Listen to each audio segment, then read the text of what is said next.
Dans ce scénario, nous verrons comment un hacker arrive à pirater des ordinateurs de différents réseaux en menant une attaque par pivot.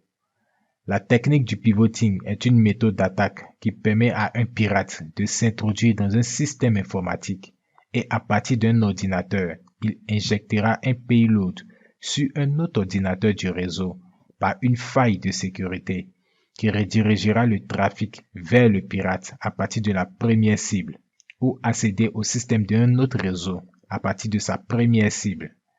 Nous verrons dans la vidéo suivante la configuration du pivoting suivi de son exploitation par une faille de sécurité et d'une autre exploitation sans faille de sécurité.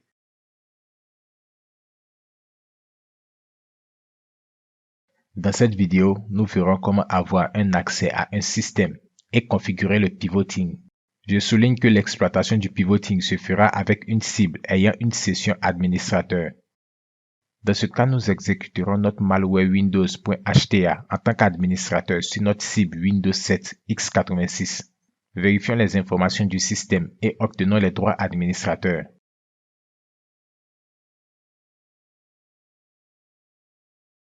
Vérifions que nous avons des hôtes dans notre réseau. Vérifions le trafic du réseau de la cible. Nous avons identifié 2 réseaux sur la cible. Configurons l'interaction de ces 2 réseaux avec notre cible en recherchant autoroute. Utilisons l'autoroute.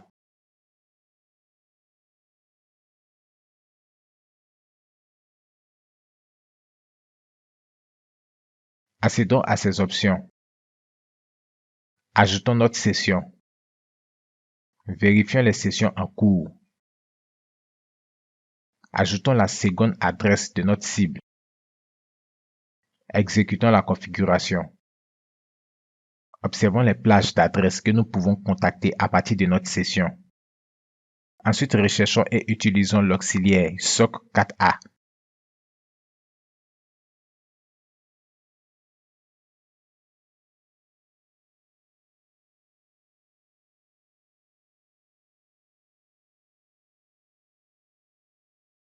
Vérifions ces options. Ajoutons un port de notre choix.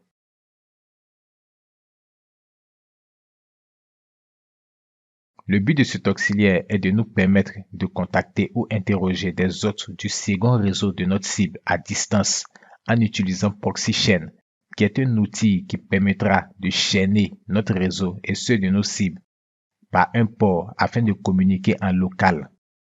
Vérifions la configuration du ProxyChain dans un terminal. Modifions le port du socket 4A par notre port de configuration.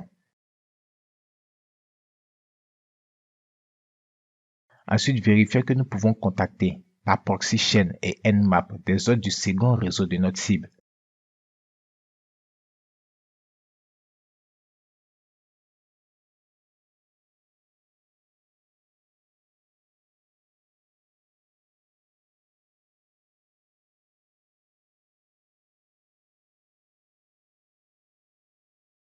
Ainsi que l'accessibilité du port 445.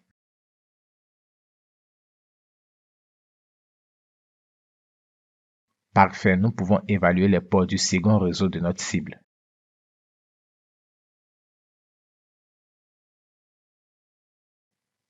Après la configuration du pivoting, nous verrons comment exploiter le pivot avec une faille de sécurité sur le même réseau que notre cible. Pour ce faire, nous avons notre première cible Windows 7. Vérifions que nous avons des hôtes du même réseau.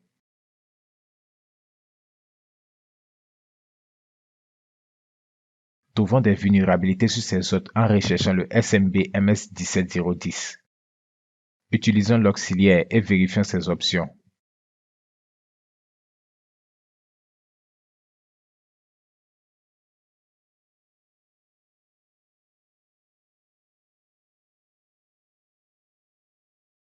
Ajoutons une liste d'adresses IP.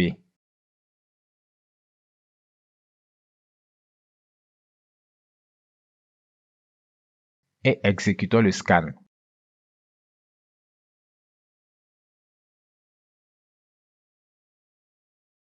Nous avons plusieurs systèmes vulnérables. Recherchons et utilisons l'exploit Eternal Blue, d'où Pulsar.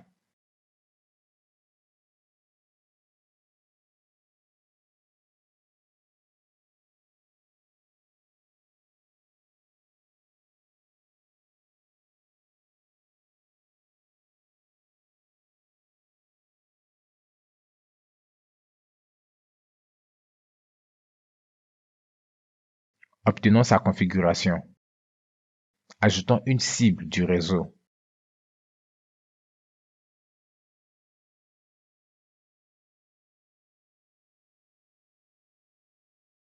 Ajoutons l'architecture de cette cible.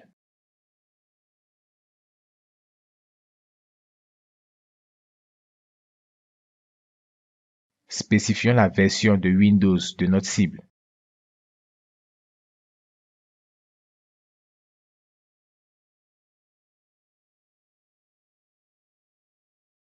Appliquons le payload BIN-TCP pour les architectures en 64 bits.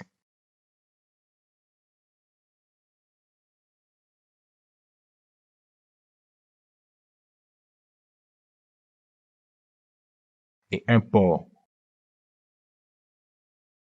Et lançons l'attaque.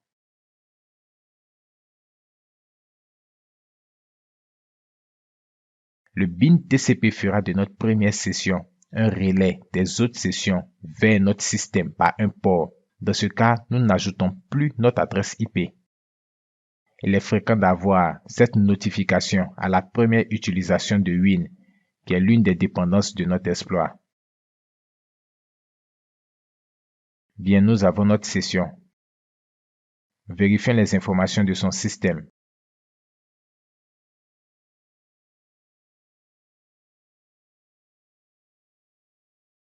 Affichons les sessions.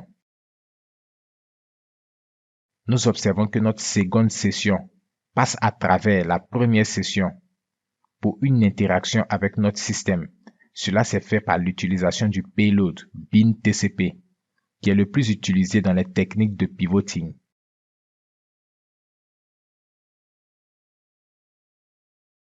Dans cette vidéo, nous verrons comment avoir une session dans un autre réseau de notre cible, sans faille de sécurité.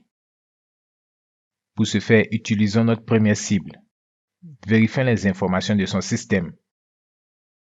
Nous pouvons voir qu'un administrateur réseau a une session ouverte sur notre cible pour des maintenances à distance. Obtenons plus de détails en observant les ports entrants et sortants de notre cible. Nous pouvons voir la connexion établie entre l'adresse IP de cet administrateur et notre cible par le port 3389 du RDP. Trouvons les accès de cet administrateur en chargeant le module Mimikatz et affichant les accès en clair des utilisateurs de ce système. Vérifions ensuite la validité des accès de l'administrateur avec l'IP de son système à distance. Pour ce faire, recherchons l'auxiliaire SMB Logging.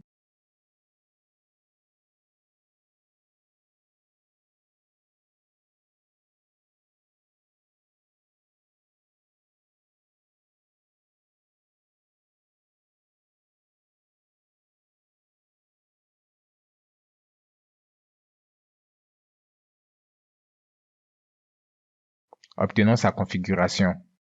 Ajoutons l'adresse IP de l'administrateur.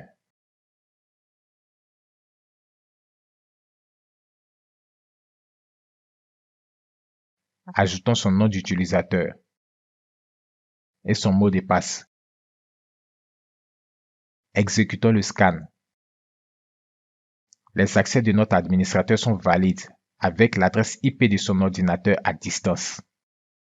Nous verrons ensuite comment avoir une session avec ces informations. Pour cela, recherchons les SMB PSExec.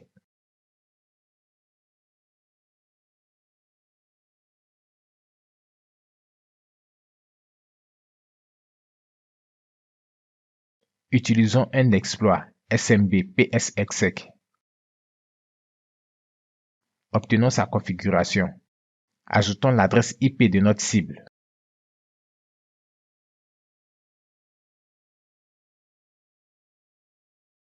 Suivi de son nom d'utilisateur et son mot de passe. Spécifions le payload BIN-TCP et l'architecture du système cible. Ajoutons un port. Lançons l'attaque. Nous obtenons une interruption, alors changeons notre port par un autre et relançons l'attaque. Parfait, nous avons notre troisième session qui est aussi relayée par la première cible vers notre système.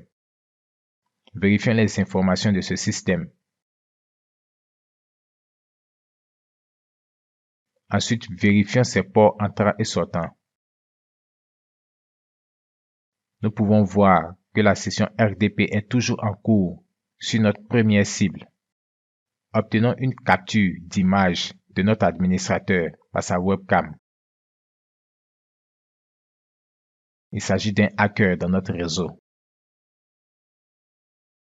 Nous pouvons vérifier à présent toutes nos sessions obtenues par les techniques du pivoting. Il est important pour moi de vous rappeler que le pivoting se fait avec le payload BIN-TCP, les architectures en x86 ou x64, suivi d'un port sans notre adresse IP.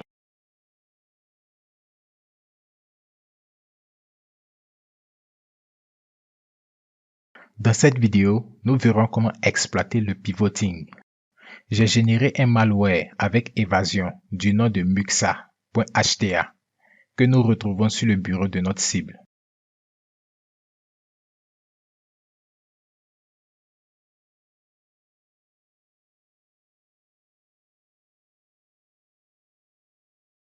Ensuite, notre cible dispose de deux cartes réseau avec deux adresses IP différentes.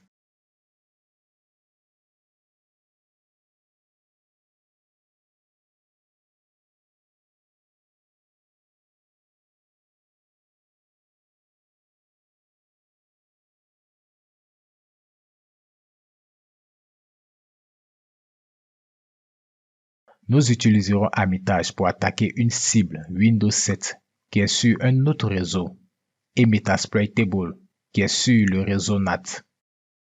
Mettons dans la console d'Armitage notre listener.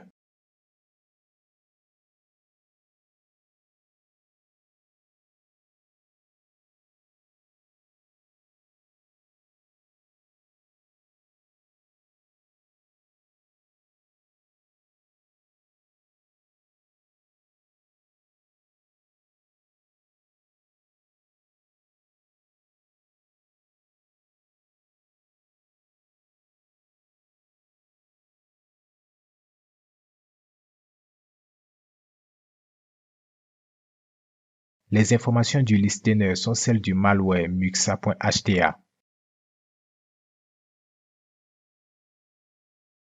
Ensuite, exécutons en tant qu'administrateur le malware muxa avec cmd pour la raison que le pivoting exploite des sessions ayant des droits administrateurs.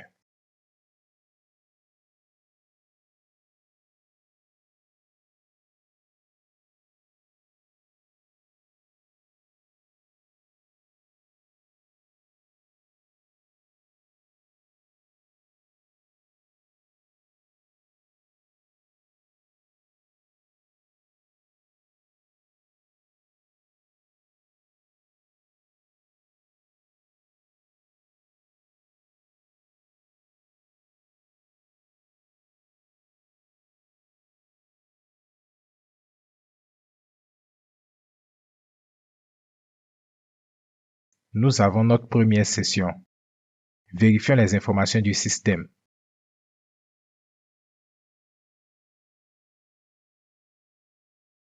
Obtenons les droits administrateurs avec GetSystem. Affichons les adresses de son réseau.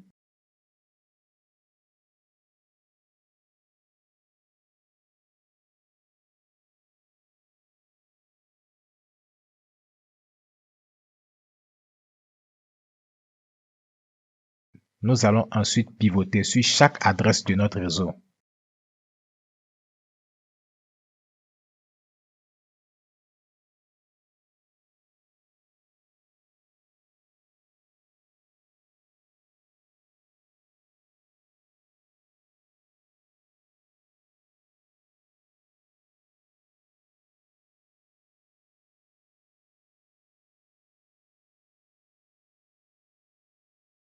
Ensuite, déterminons les services de Metasploitable par un scan.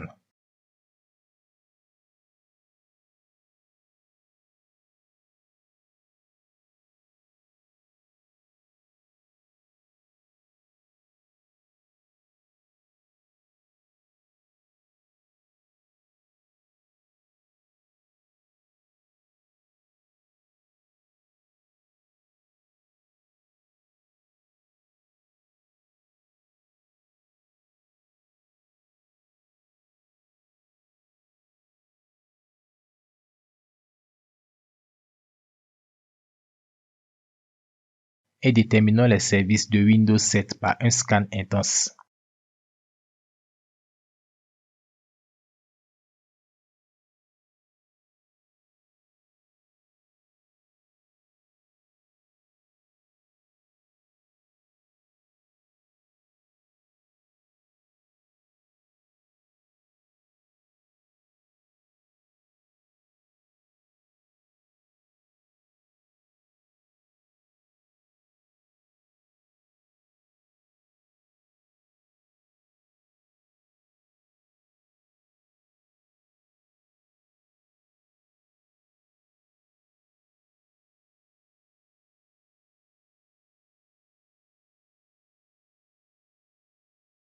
Nous avons tous les services de Metasploitable.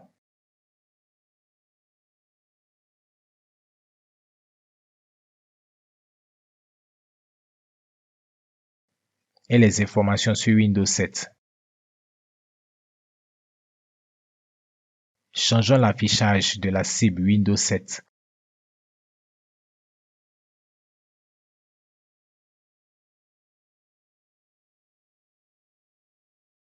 Ensuite, scannons ce système en ajoutant l'auxiliaire SMB MS17010 à la cible.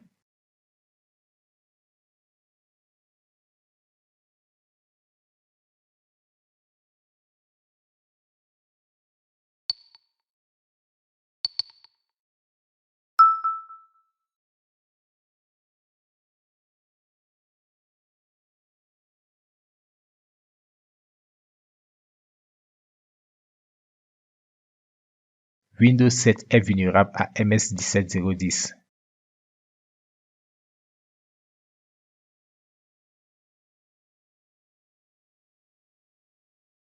Bien, faisons un retour dans la console.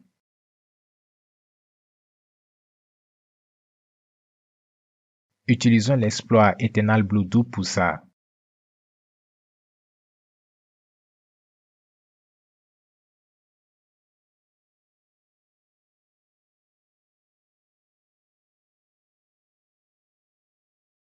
Obtenons sa configuration et ajoutons l'IP de la cible.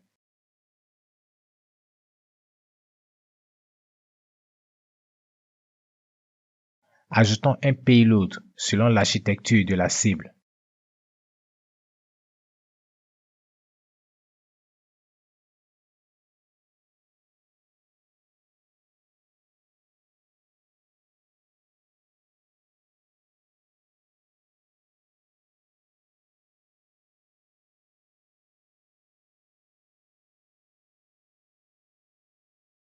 Ajoutons un port.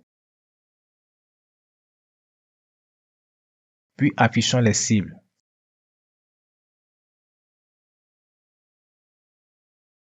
Nous utiliserons la cible 8 pour les versions de Windows 7.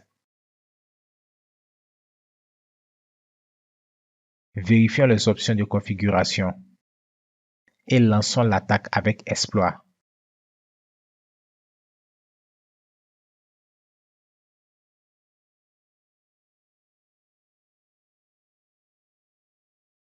Bien, nous avons une session avec Windows 7 par bin-tcp. Quittons la configuration.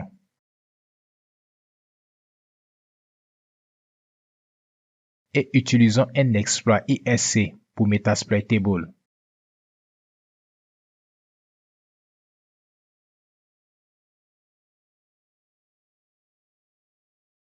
Obtenons la configuration.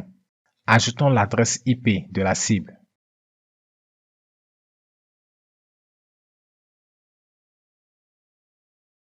Ajoutons un payload.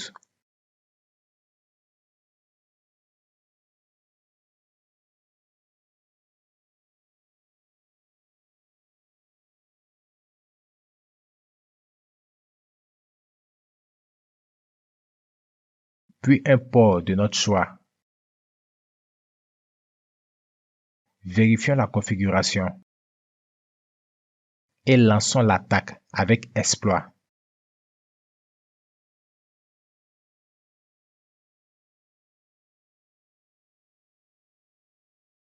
Nous avons accès à nos deux cibles dans deux réseaux différents par les exploits du pivoting.